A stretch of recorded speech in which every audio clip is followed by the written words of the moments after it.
हनुमान जी का जन्म। राम भक्त हनुमान को कई नामों से जाना जाता है, जैसे मारुति नंदन, पवन पुत्र व संकट मोचन आदि। माना जाता है कि वह भगवान शिव के 11वें रुद्र अवतार थे और उनके जन्म का उल्लेख कई पौराणिक कथाओं में मिलता है। इस कहानी में हम हनुमान जी के जन्म से जुड़ी ऐसी ही एक प्रचलित कथा बता रहे हैं। हनुमान जी के जन्म की कथा बहुत रोचक है। वे माता अंजनी और वानर राज केसरी के पुत्र थे।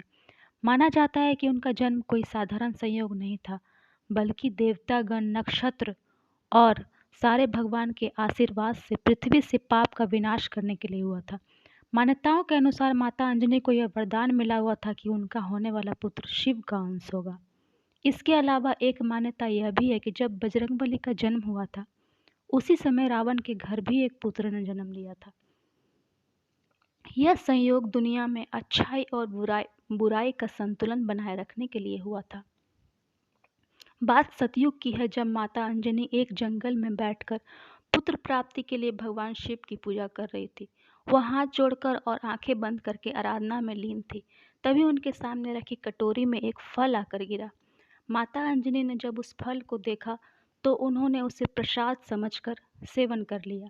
दरअसल जब माता अंजनी जंगल में पूजा कर रही थी, तब वहां से दूर अयोध्या में राजा दशरथ भी पुत्र प्राप्ति के लिए शिव यज्ञ करवा रहे थे। इस हवन के बाद पंडित ने राजा दशरथ की तीनों रानियों को फल दिए, जिन्हें खाने से उन्हें पुत्र की प्राप्ति हुई।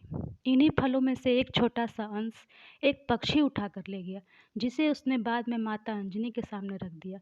इस प्रकार भगवान शिव के आशीर्वाद से हुआ था केसरी